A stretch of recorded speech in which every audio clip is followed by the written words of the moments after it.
Alright, good evening everybody, welcome to tonight's stream. We are going to be playing some Train Simulator.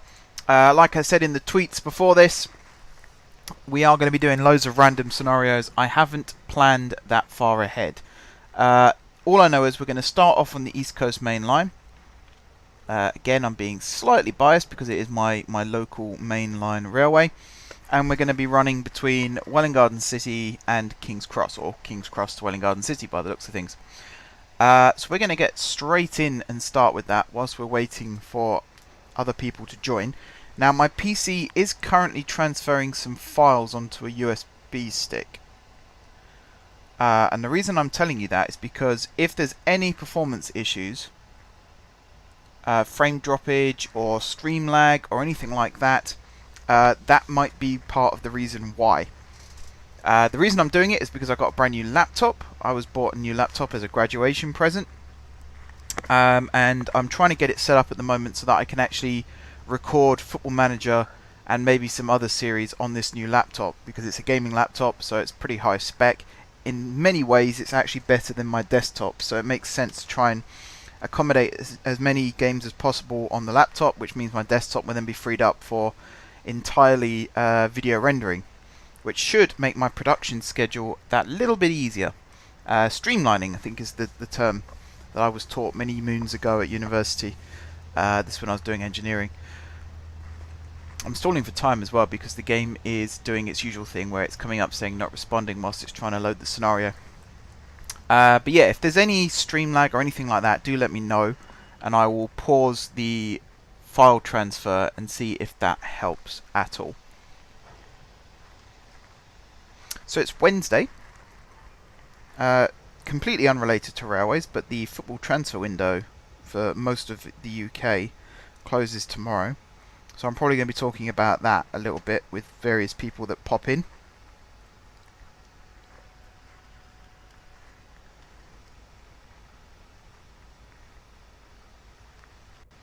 I'm just going to make sure that my viewers are aware of the fact that I am streaming.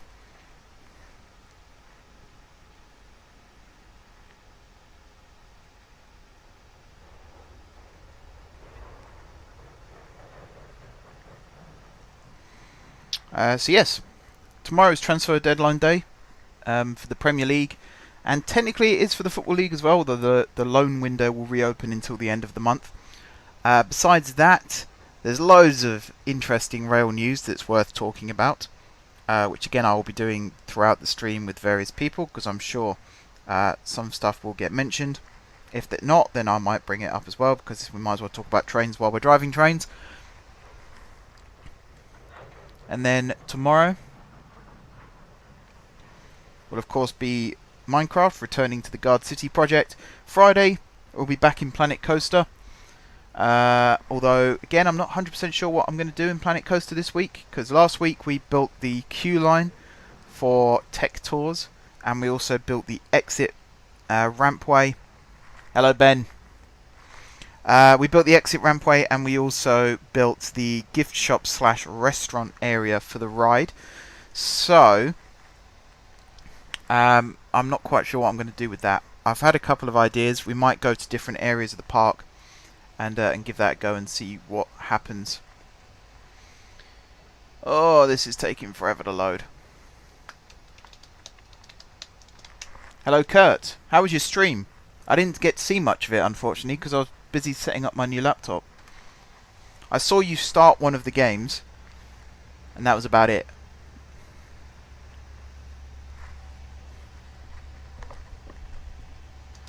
It was Battlefront 2 you were streaming, wasn't it?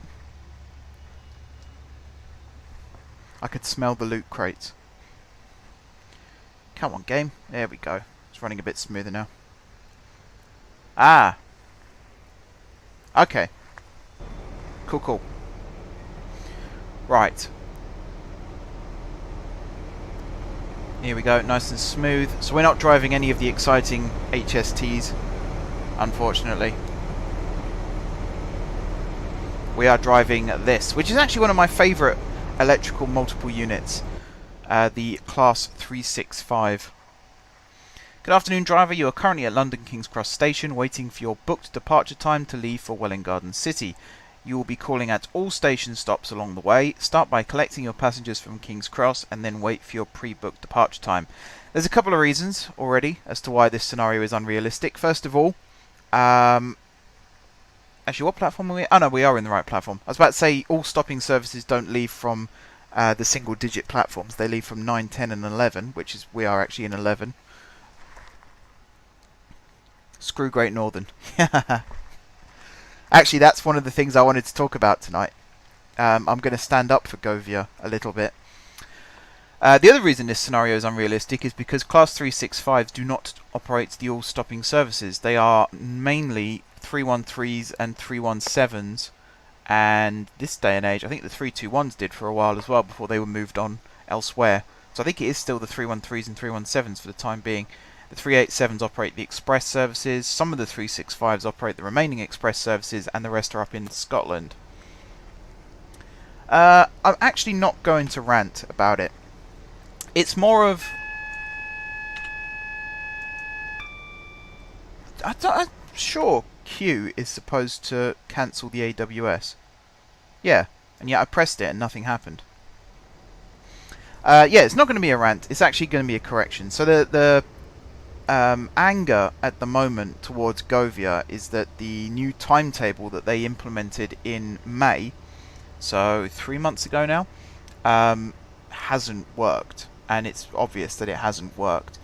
But if you actually look at it in a bit more detail, if you go back even 2 years ago, Cavier was starting to leave hints that they knew it wasn't going to work, and behind the scenes everyone knew it wasn't going to work. There's a few factors that people don't realise when they consider Cavier and how badly it's gone. The knee-jerk reaction is to blame Cavier and to call for people's jobs within Cavier, which unfortunately is what people have started to do. I just realised I haven't got the light. Let's get back into the brakes for a second, shall we?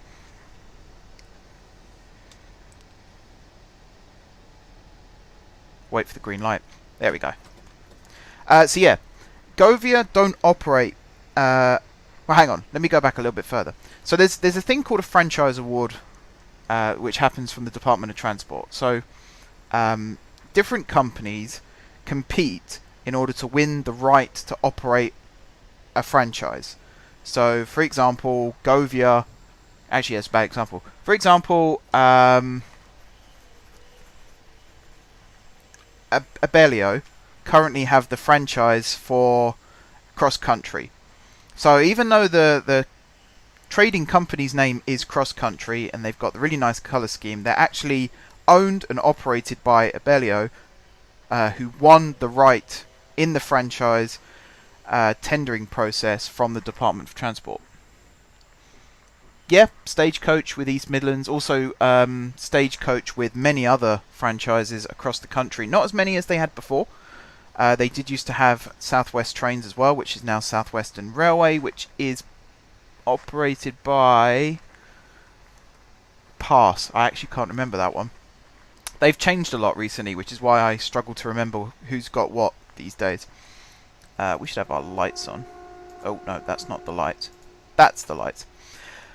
So yeah, different companies bid in order to win franchises. The Department for Transport then picks their preferred option. That company then takes over at the next franchise change. So West Midlands Railway is now the franchisee of what used to be London Midland, and they've actually split it into two. So you'll see two companies now. One is London North Western, and they have a purple livery, I think it is, purple and orange maybe, something like that.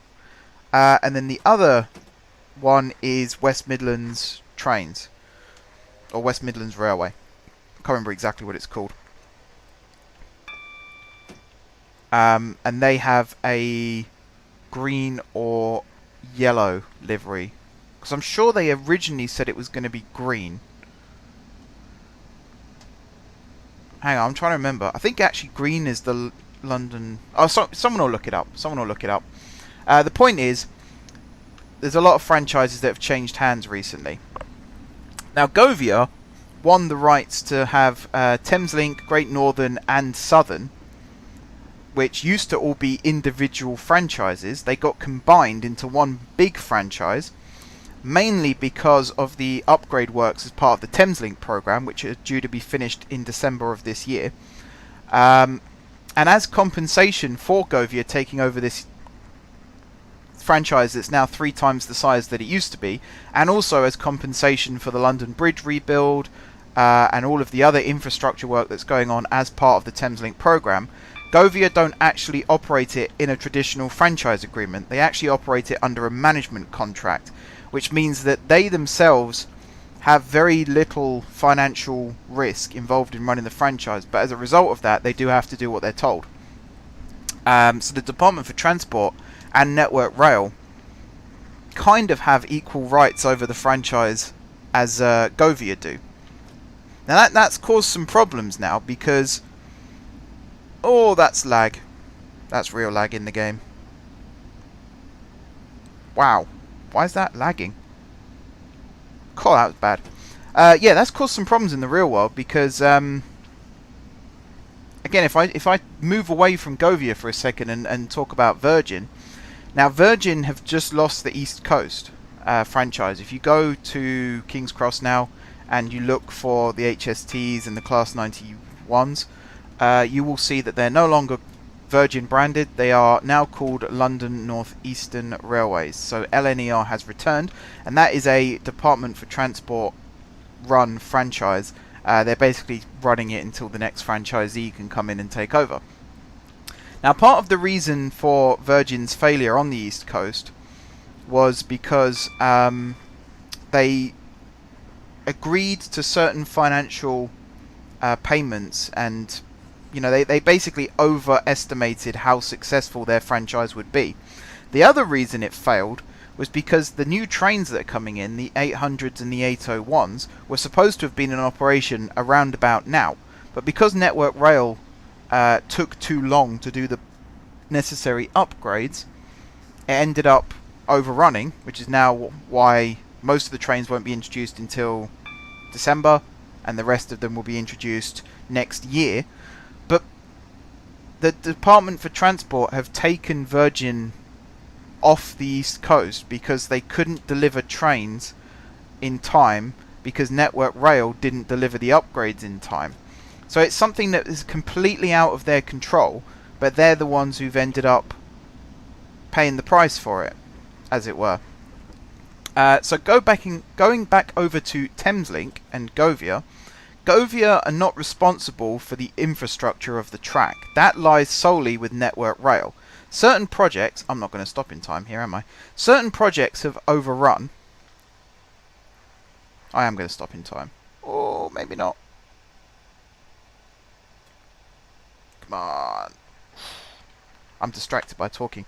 Certain projects on the Thameslink program have overrun, and as a result of that, the infrastructure wasn't ready for the new timetable, which is why there's been instances of trains not being in the right locations, therefore they've not been able to run the timetable as promised. There have been other things to do with staff management, and that is Cavier's fault, because they are in charge of that.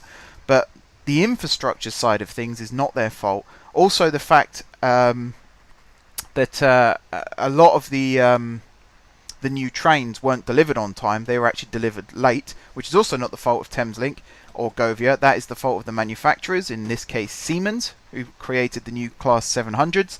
A lot of them were delivered late. So again, they couldn't deliver the promised timetable, and that's caused impacts around the rest of the country as well. For example, Northern couldn't have the timetable that they promised because some of the trains that were due to be cascaded from London had to be kept because the new trains in London weren't ready on time, which means that the cascading up to Northern didn't happen on time, which meant Northern and Thameslink were unable to run their new timetables as promised. This is where it gets interesting though.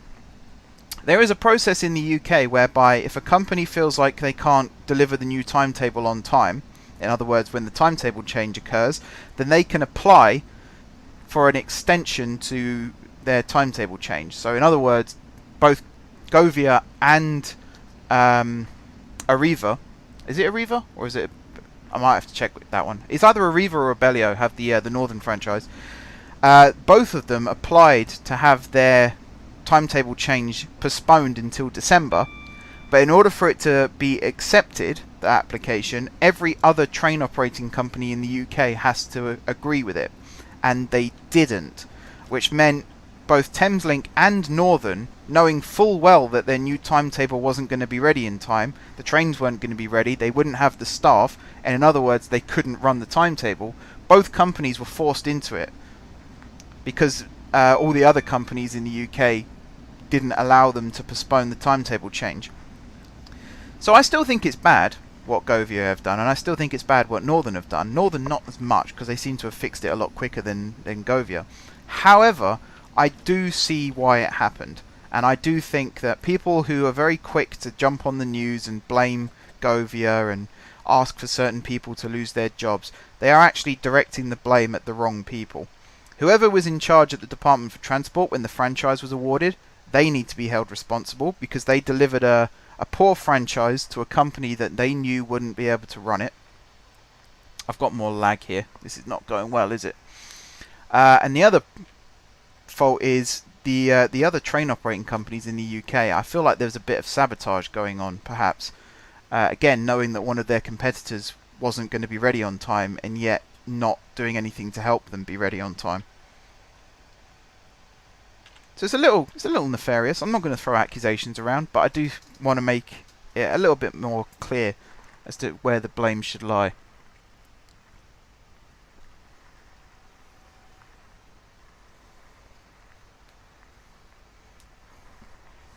Something else you have to remember as well, though, that East Midlands trains, most of the routes that they operate, they are the only operator that runs on that route, which means if one of their trains is late, they can work around it to make sure that none of the other trains are late.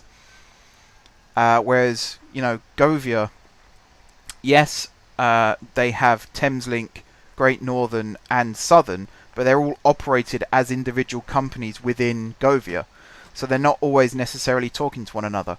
Plus, if you go into the south of London, you've also got companies like South Eastern, South Western Railway, London Overground in certain areas. So there's lots and lots of different train operating companies, and even on the East Coast Mainline like we are here.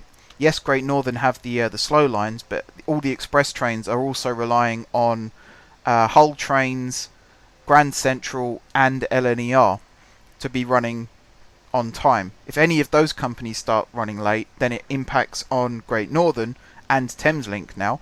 And then if any of their trains start running late, it impacts further through their services.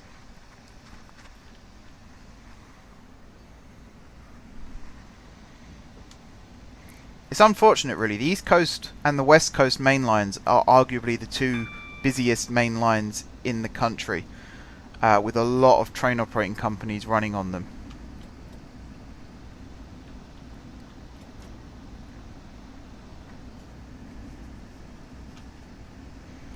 Yeah, Southern. Southern run from Victoria to Brighton, and also Gatwick Express run on that route, although they're technically part of Southern now. And I think South Eastern runs some services between Victoria and East Croydon as well.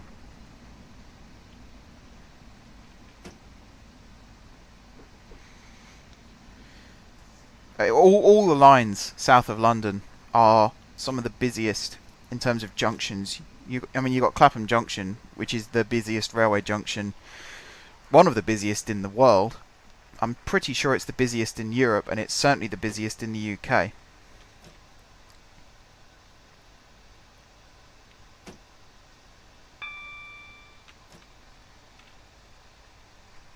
Josh will be able to answer that question a little bit better than I do. I know where the franchises run, roughly. I know it's definitely Southern that runs through East Croydon. The two companies that operate out of Victoria are Southern and South Eastern.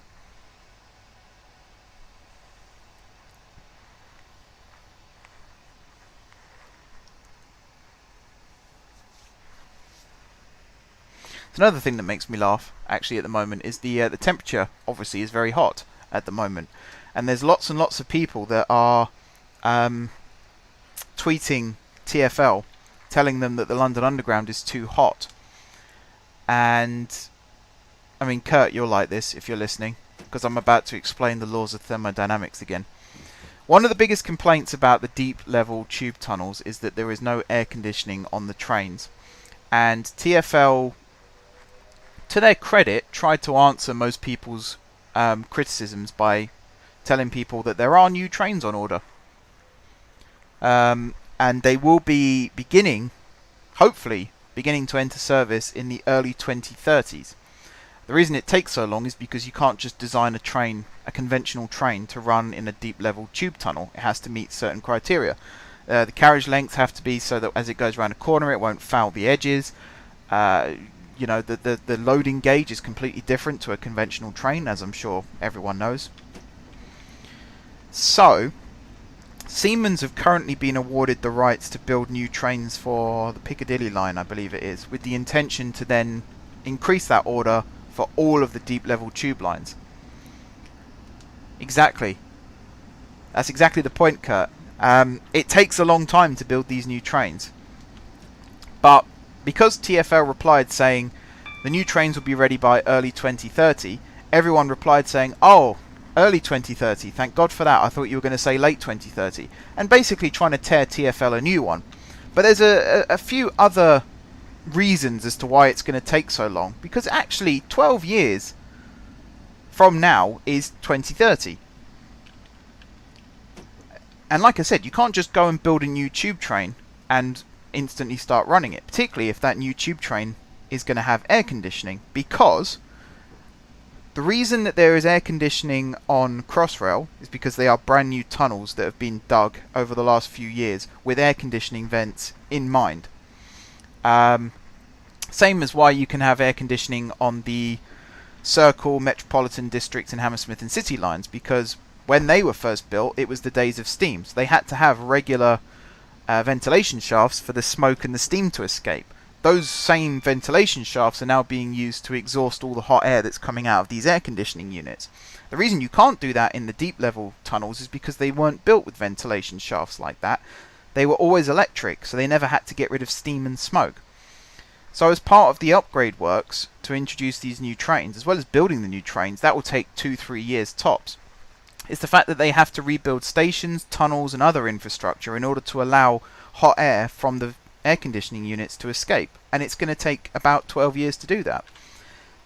But again, people don't realise that. People just assume you put an air conditioning unit in and suddenly the world is a much cooler place, and that's not how it works, because you can't gain or lose energy without it being converted into another form of energy. So the electrical energy that goes into an air conditioning unit converts, it uses freon gas, I think it is. It takes the air, it splits it in half. Half of it gets the heated air from the carriage and gets exhausted out of the top, in most cases, of modern day trains.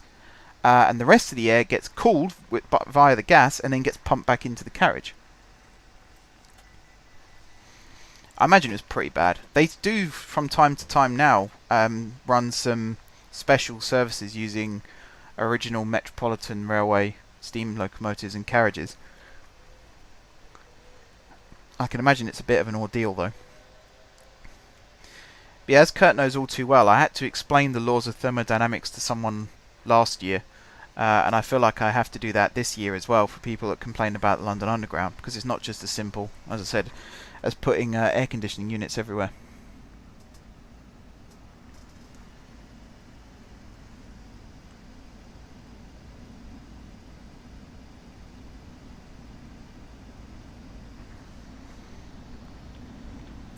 Because that hot air's got to go somewhere.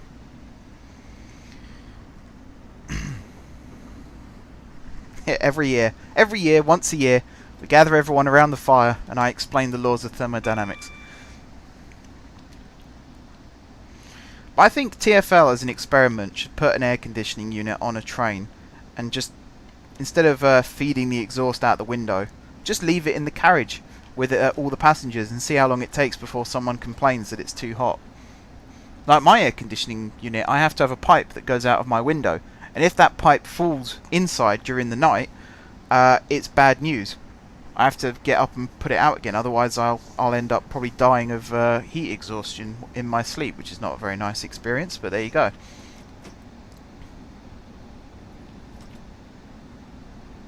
How am I doing time-wise?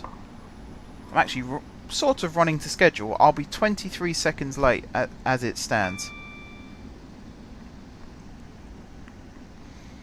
I feel like I'm doing quite good considering I've been talking the whole time and not really concentrating on what I'm doing.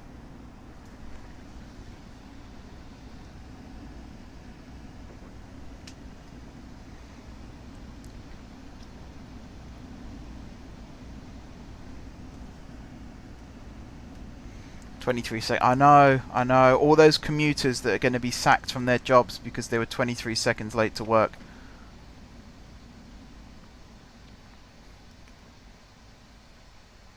Oh, I'm going to overrun again, aren't I? Come on, train. Come on, train. Slam those brakes. I don't want to do emergency because I get penalised for that.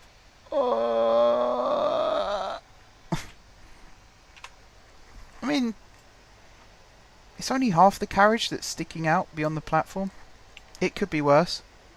If Josh is watching, he's probably having a heart attack right now.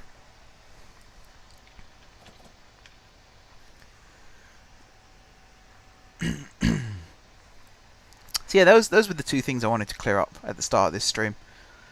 Not that many people are going to know about it still.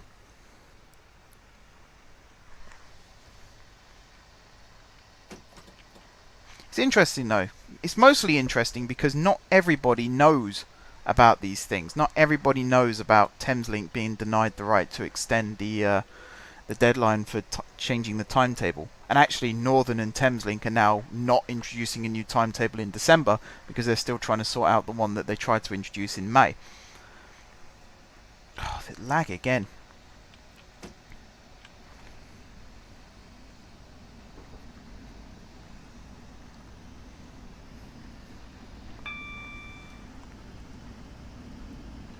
Yes, they do. Again, though, we don't tend to have that problem on the East Coast Mainline because, you know, most Thameslink trains are 8 to 12 carriages. So all of the platforms have been extended to 8 to 12 carriage lengths, except for stations like Oakley Park and Hadley Wood, where they've only been extended to 6 carriage length long because that's how long the new trains on the Moorgate branch are going to be, 6 carriages.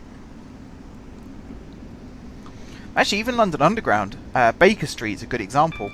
So the new S-Stock that runs on the subsurface lines, they're actually too long for some of the stations on London Underground, and they can't extend them because of the infrastructure of the tunnels. So Baker Street is one. I think I'm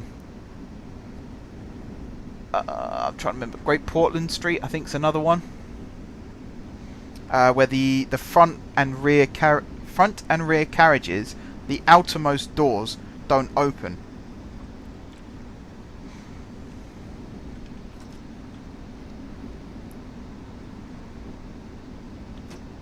Alright, I'm going to start braking now.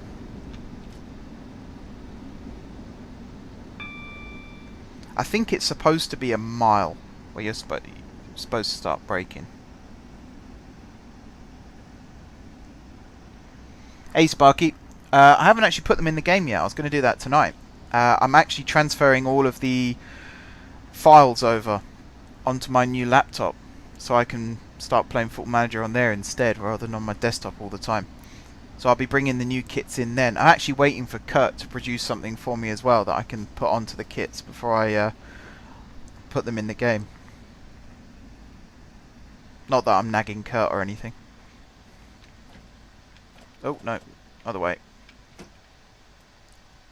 I've over-braked now. Deary me. It's fine. How am I doing for time? Oh, I'm nearly a minute late.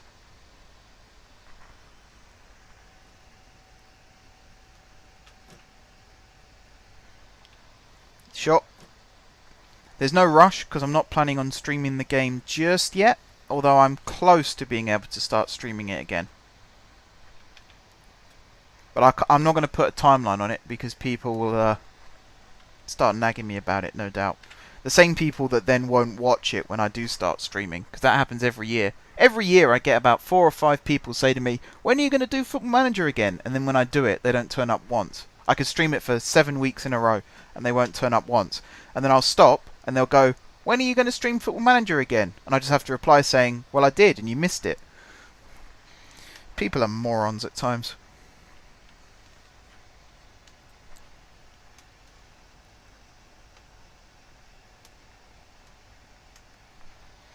No, you don't want anything MK Dons. Cheap and plastic. It's going to be hilarious playing them in League 2 this season.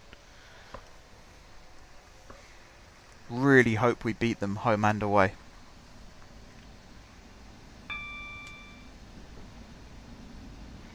Right, let's try and make up some time. It's all about fast accelerating and late braking now.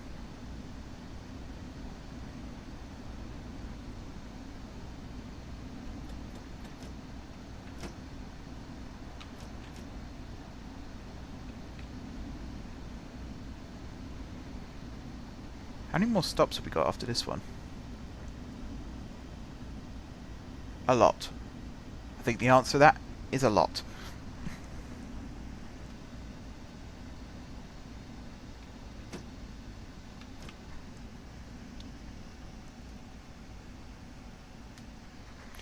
I've managed them in Football Manager. I've had some really successful times managing them in Football Manager, but there are...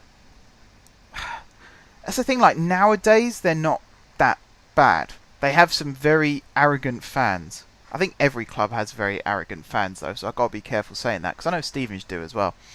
But I can never forgive MK Dons for the way they treated Wimbledon when they first made the move. The fact that there was a legal battle.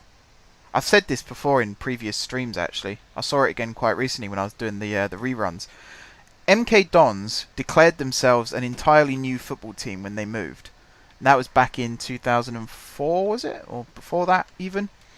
And they basically did that for financial reasons. They claimed to be a brand new club with no association to the previous Wimbledon. And then they tried to claim that all of the trophies that Wimbledon had won belonged to MK Dons.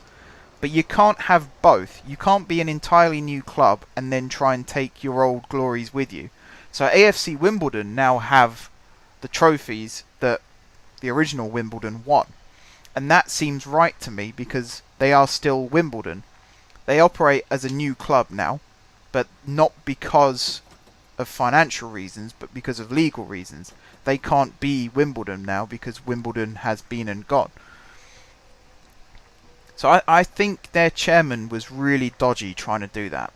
And even, like, Stadium MK is a really nice stadium, and it's so disappointing to see a really nice stadium like that in a place where it's only ever going to be a third full.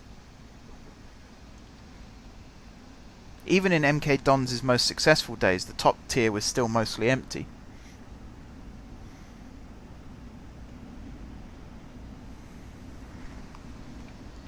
I thought Pete Winkleman was always the chairman.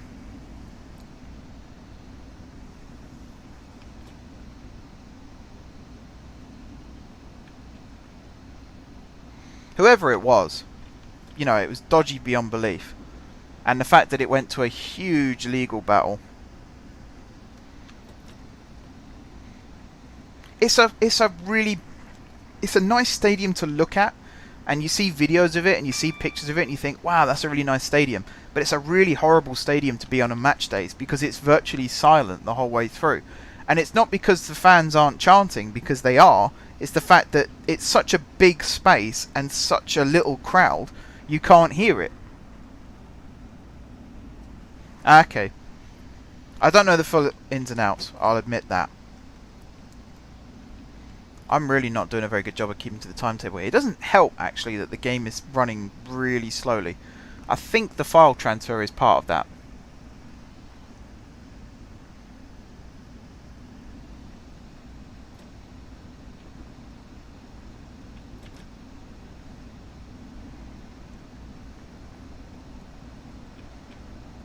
But yeah, it's not the nicest stadium to experience on a match day.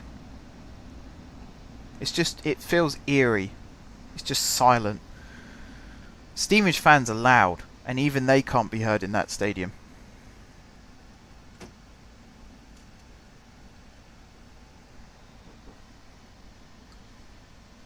Fellow Geordies, you hiding something from me, Ben? I've only been to St James's once, and that was 2000 and... how old am I now? 2006. It was Souness's last home game in charge. We lost 1-0 to Blackburn, and it was one of the worst games of football I've ever watched. But the atmosphere was electric at St James's. I remember, I think it was like 10 minutes in, Albert Luque had an awful effort that went about 50 yards over the bar, and the whole stadium shook with the fans going, "Oh!" Whether that was "oh" as in we nearly scored, or "oh, that idiot's done it again," I don't know. But yeah, and all the crowds gathered outside chanting Souness out. We had to thread our way through. Good times. You don't get that at Stevenage. Ah, I did not know that, Ben. There you go then. I don't think the doors are even shut yet, but we're going. Not hanging about. We got a timetable to keep to.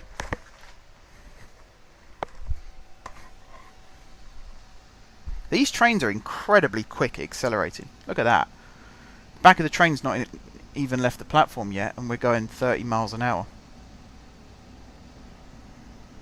That's why the networkers are one of my favourite classes of train.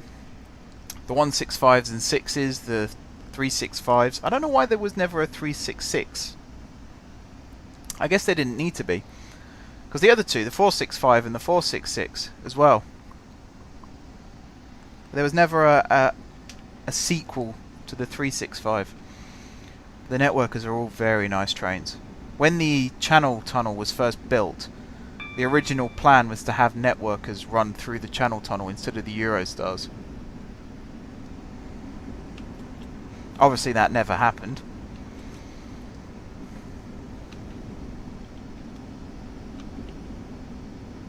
Come on. Come on, game. You're in a tunnel. There's nothing to render.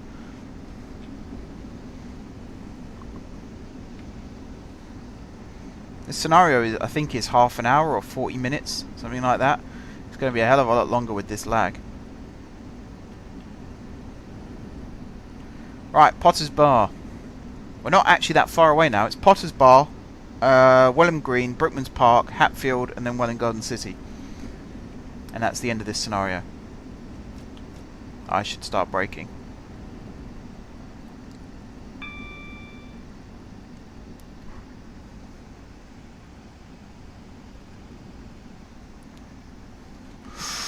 I'm actually glad Josh isn't here if you're going to start dissing the 150. I don't think the Sprinters are that nice a train, but he won't have it.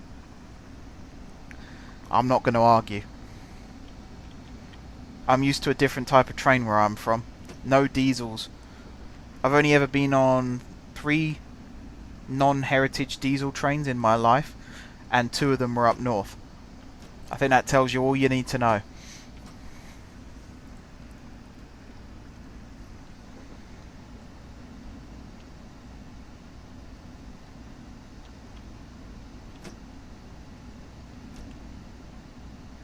Alright, Potter's Bar. And again, I feel like I'm braking too late.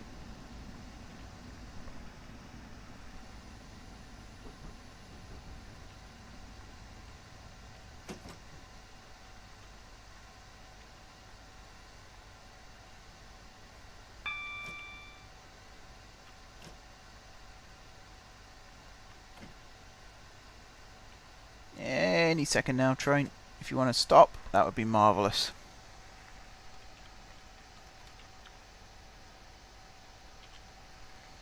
I think that's actually a pretty good stopping location.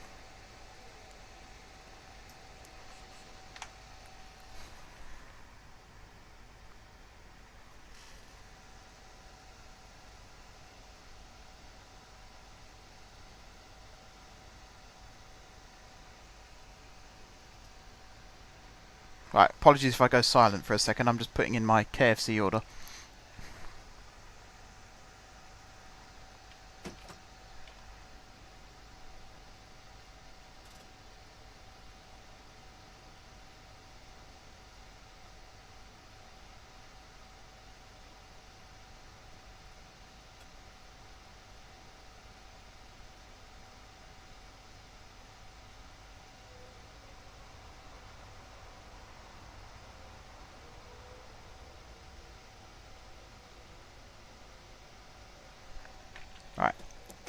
get this train motoring.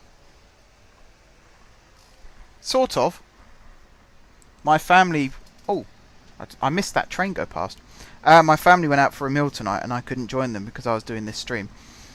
So normally when they go out for food without me, they bring me back something.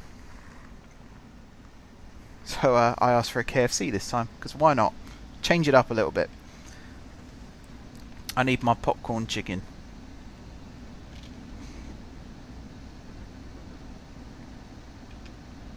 Right, Brookman's Park next. Then Welwyn Green, and then Hatfield, and then Welwyn Garden City.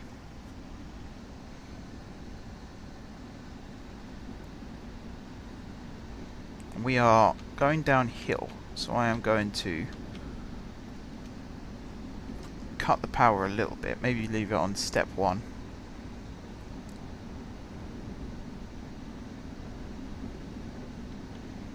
To there, and then step 1 brake. We have got a speed limit coming up because for some reason Brookman's Park there's a really weird track layout where the outer lines sort of do a sharp curve outwards and then follow the curve of the platform and then another sharp curve to join up with the main track again. I don't know why they decided to do that. There's all the space in the world either side of the platforms that they could have used to make the curves a little less severe.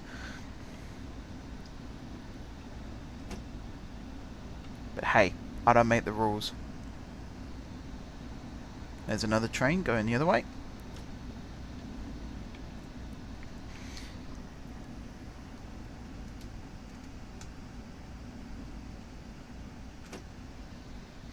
I think we got Uber Eats round here, because I know that some people are getting McDonald's delivered that way. I think we have Deliveroo around here as well. Oh, the lag! Try and do a less intensive route after this one, because the lag is just unbelievable. We're 2 minutes late. Here we go, sharp curve. And then follows the shape of the platform. I feel like I'm going to overdo it again.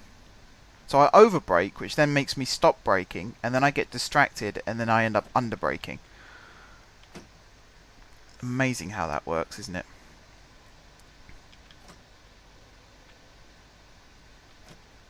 That'll do.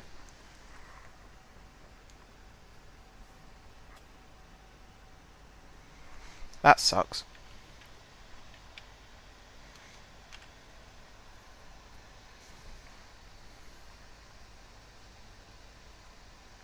There you go. That's what a 365 does. Shoots through the middle like that.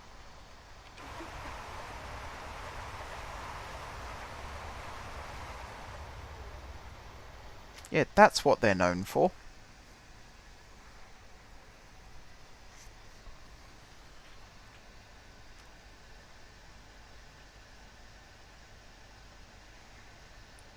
Alright. 3 more stops.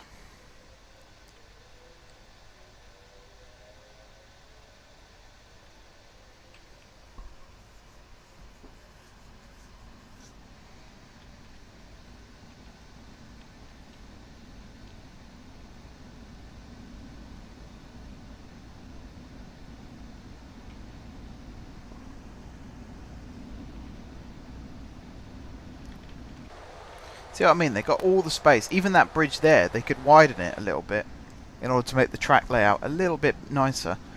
But it's always been like that. So even when I get on a fast train from Hatfield, you still go through Brookman's Park on the slow lines, which means that the train has to slow down to go through that, and then it speeds up and crosses over to the fast lines.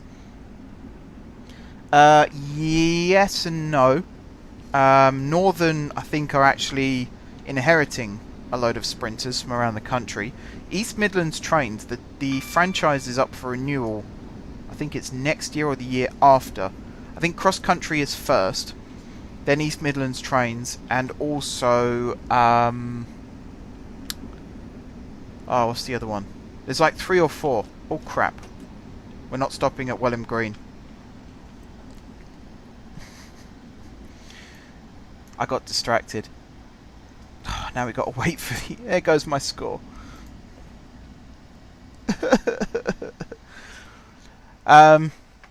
Yeah, some of the sprinters are being replaced. I imagine East Midlands trains are going to be buying new trains, because that's the other... Oh, it's not your fault. Totally not your fault. I'm too busy looking out the bloody window.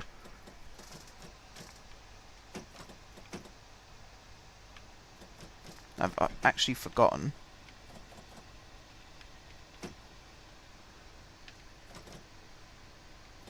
There we go. Now it should start working. Come on. Train.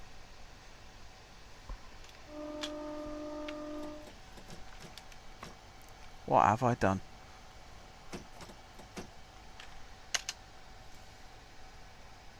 Is there a reset? Where are we?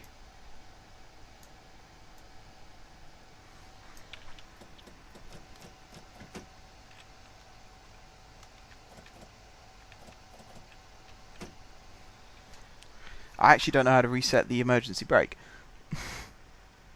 Oh, like 3 people a day get on at Welwyn Green. I wouldn't be too upset. I think this might be the end of the scenario, everyone. Because I can't for the life of me work out how to get the... Is there something here?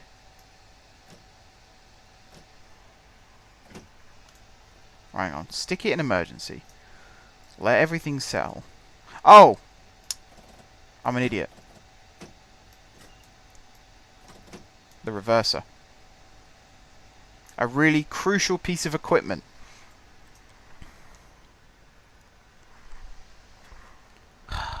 Technically this is first Capital Connect. Which weren't much better. Alright, Hatfield. I can't skip Hatfield, it's my hometown, for crying out loud. What was I saying? East Midlands trains. So there's this real thing at the moment of every new franchise, no matter whether it's re-awarded or awarded to a new company, they seem to always include the fact that they're going to buy new trains, which means there's loads of perfectly good old trains that are now being gotten rid of for no reason other than they are old. So I imagine the sprinters will be replaced in the not too distant future. Huh. All that hoo-ha with the brakes not releasing, and we're still only going to be an extra minute late than we were already.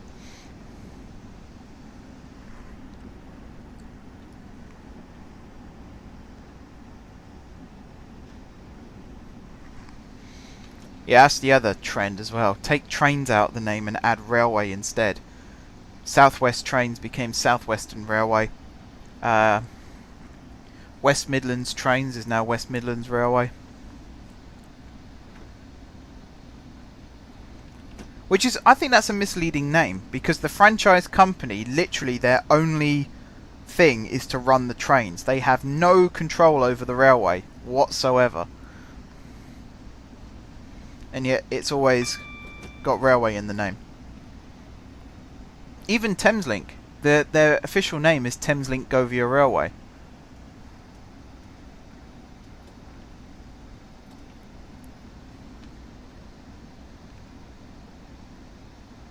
Oh, the lag. Game's fighting back. At least I didn't spad like I did last week. Last week? No, week before. Oh, we're going to be so late.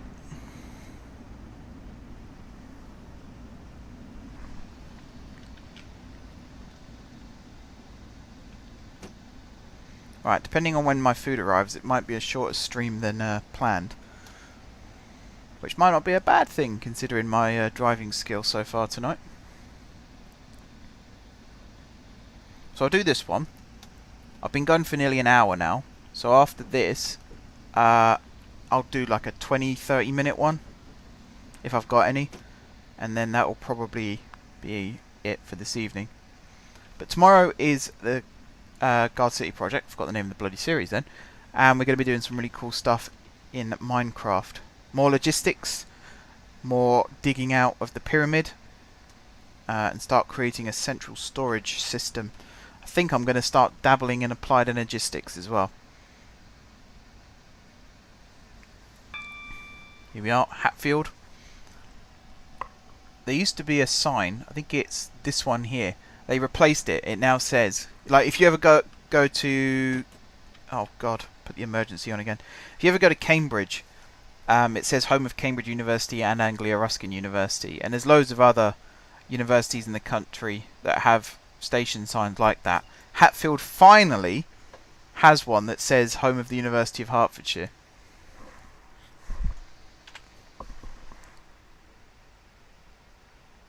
Alright, Kurt, if I don't see you back here tonight, thanks for coming in and watching.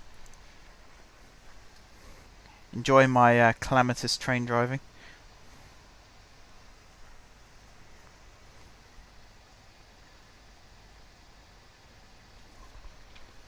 Alright, one more stop. I suppose people don't need to know that Cambridge is the home of Cambridge University, whereas Anglia Ruskin need to get their name out there a bit more, I'd say.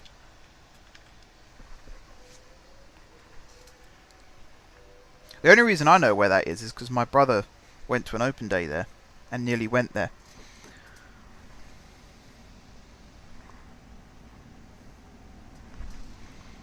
But the University of Hertfordshire has always been in Hatfield. I think the oldest campus was in Hatfield before they shut all the other ones. And it's only in recent years that they've actually put a sign up. Alright, this is probably the longest stretch of track between stations now. Between Hatfield and Welwyn Garden City.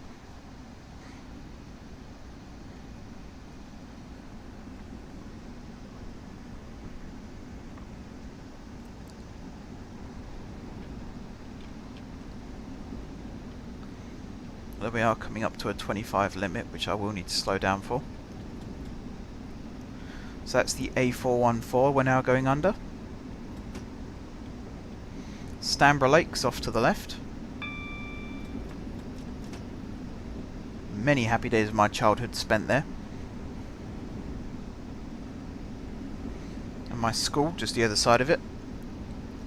Not very many happy days of my childhood spent there. In fact, that building you can see on the left hand side there is the Hertfordshire Police Headquarters.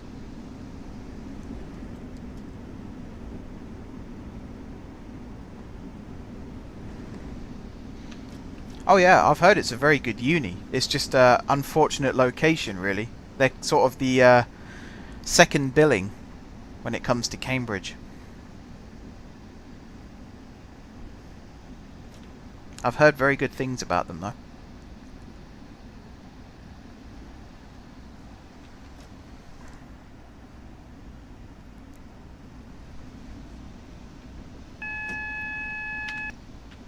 Ah, Q does work. Yep, got an amber light, changing track, and a 25 mph speed limit.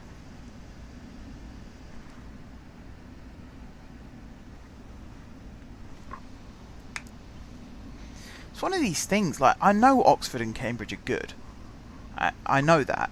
And there's a degree of jealousy, I suppose, involved. But I've heard lots of stories about people that go there and just can't cut it, essentially. Like, the satisfaction levels at Oxbridge are some of the lowest in the UK.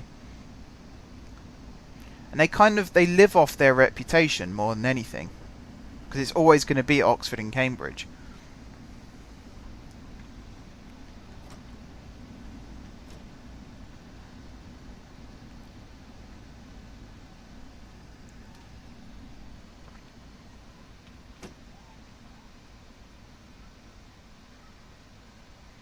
Alright, 25 mile an hour. Then we pull off to the left into Welwyn Garden City, where this train terminates.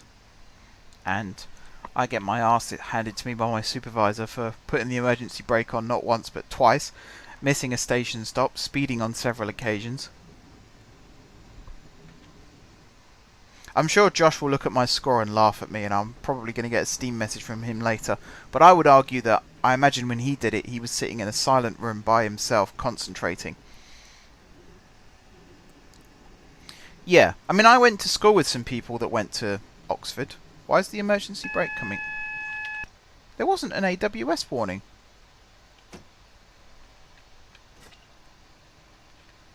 What speed was I going, actually? I think there's a 20-mile-an-hour speed limit when there's a red light in front.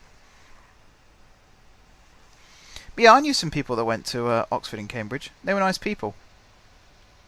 I also knew some very smart people that didn't go to Oxford and Cambridge and who have arguably done better.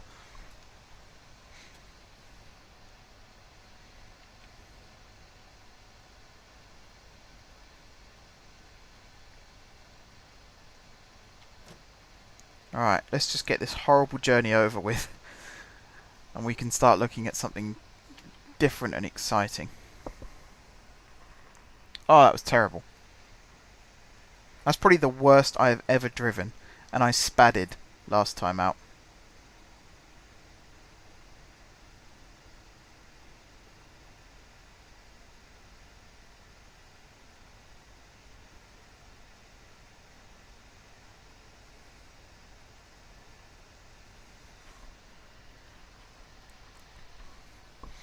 Okay, final score. It's probably going to be like 150. Oh, minus 80. I like that. Not a completely successful trip. Game, you are so diplomatic with me. Alright. Let's try something a little different, shall we?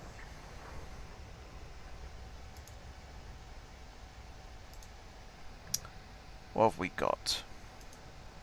Somewhere. There we go. North London line. What routes have we got here? Something nice and short.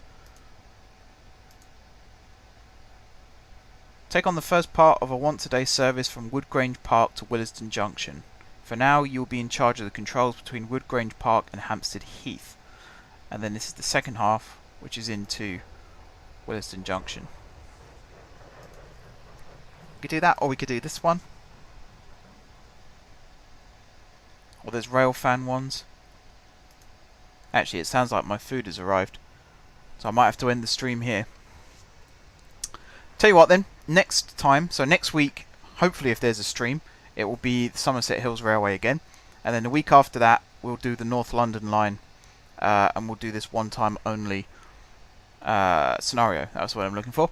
So apologies, those of you who are watching this and are still having a heart attack over my driving style, I do apologise. I'm normally better, but, you know, when I've got a stream going and there's people talking and it's fun and vibrant, I'm not really focusing on the train, if I'm honest with you guys. I think that's pretty obvious as well. But yeah, thanks to Ben and Kurt for coming in. Thanks to Sparky as well for coming in. And I will get those kits ready. Definitely will be ready by the time I start the streaming again, but I will get them ready over the next week or so. So if you keep an eye on my Twitter, you'll probably see me post a picture of them once they're complete and on Football Manager itself. So once again, thank you very much for watching, and until next time, I will see you soon.